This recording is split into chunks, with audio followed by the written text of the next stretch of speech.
You ever feel like you're on the outside looking in, like there's a wall between you and everyone else?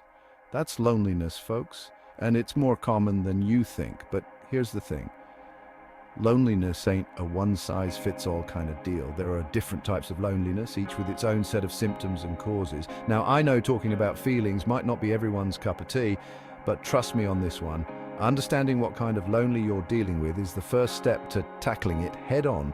We're going to break down these different types, give you the lay of the land so you can start figuring out what's what. We're going to get real honest, real raw, and real practical about this whole loneliness thing. So buckle up, because we're about to dive deep into the 5 types of lonely people. Let's talk about the emotionally lonely.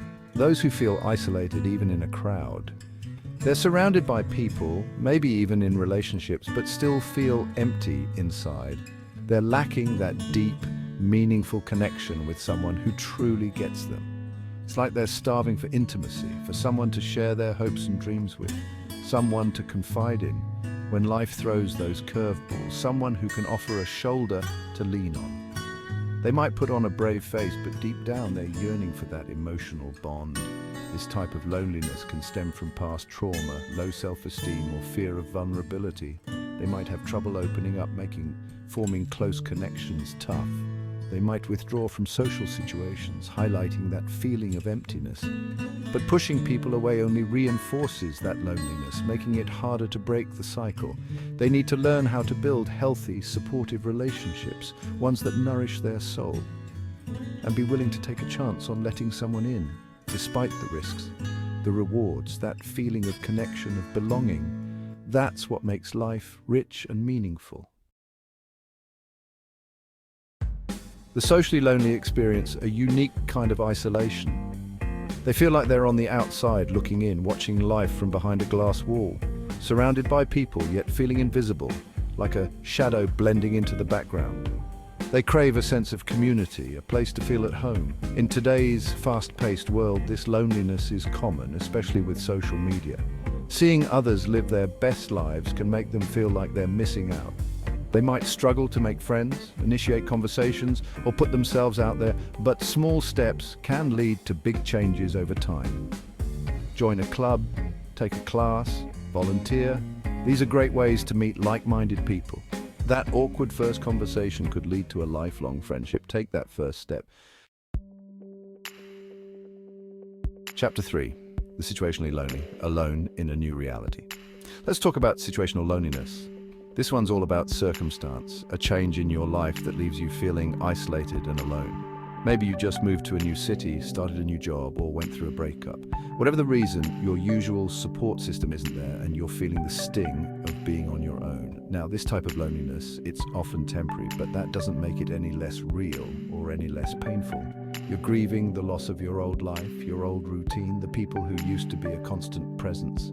You might feel like you're starting from scratch, like you don't know anyone or where you fit in. It's like being thrown into the deep end of the pool without knowing how to swim. But here's the thing, situational loneliness, it's an opportunity for growth. It's a chance to reinvent yourself, to step outside of your comfort zone and to build new connections.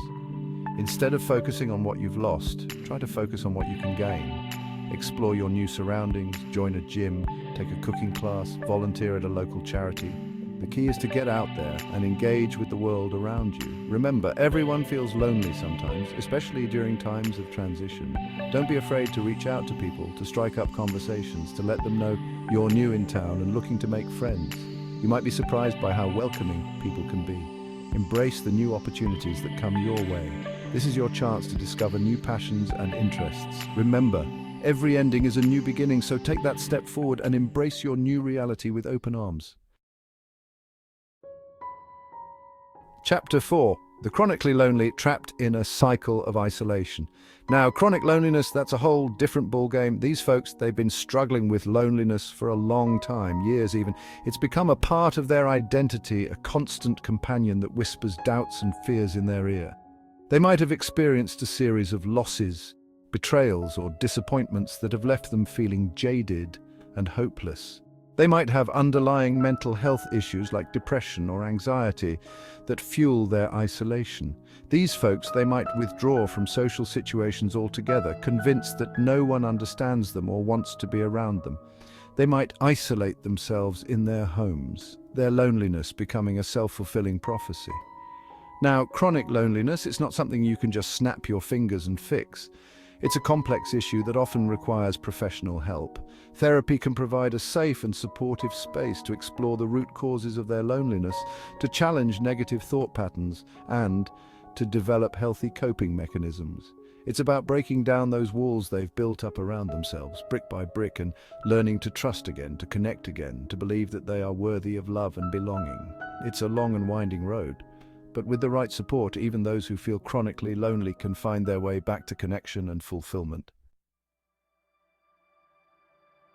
Chapter 5. The Existentially Lonely. Grappling with the big questions. Let's talk about the existentially lonely. These folks, they're wrestling with the big questions, the meaning of life, their purpose in the grand scheme of things. They might feel a profound sense of disconnect from the world around them, like they're observing life from a distance. This type of loneliness, it's often accompanied by a deep sense of longing, a yearning for something more, something beyond the everyday grind. They might question the point of it all, feeling like a small cog in a vast and indifferent universe. Now, existential loneliness, it's not necessarily a bad thing. In fact, it can be a catalyst for growth, for self-discovery, for finding your own unique path in life. It's about embracing the unknown, the mystery of existence, and finding beauty in the impermanence of it all. It's about connecting with something bigger than yourself, whether that's through nature, art, spirituality, or simply by appreciating the interconnectedness of all things. It's about finding meaning and purpose in the everyday moments, in the connections we forge with others, and in the legacy we leave behind. It's about realizing that even though we might feel alone at times, we're all part of something much larger than ourselves. So there you have it, the 5 types of lonely people. Look, I'm not going to sugarcoat it. Loneliness is tough. It can make you feel like you're the only one going through it, but trust me, you're not alone. The first step to overcoming loneliness is understanding what type you're dealing with. Once you know what you're up against, you can start taking steps to build more meaningful connections in your life. Remember, reaching out for help is a sign of strength, not weakness. So if you're struggling, don't hesitate to talk to someone you trust, a therapist, a counselor, even a friend or family member. And hey, if this video resonated with you, hit that like button, share it with a friend who might need to hear it, and subscribe for more videos on relationships, mental health, and living your best life. Understanding the type of loneliness you experience is the first step towards overcoming it. Remember, you're not alone in feeling lonely. Reach out, connect, and take steps towards a more fulfilling life. Don't forget to like, share, and subscribe for more insightful content.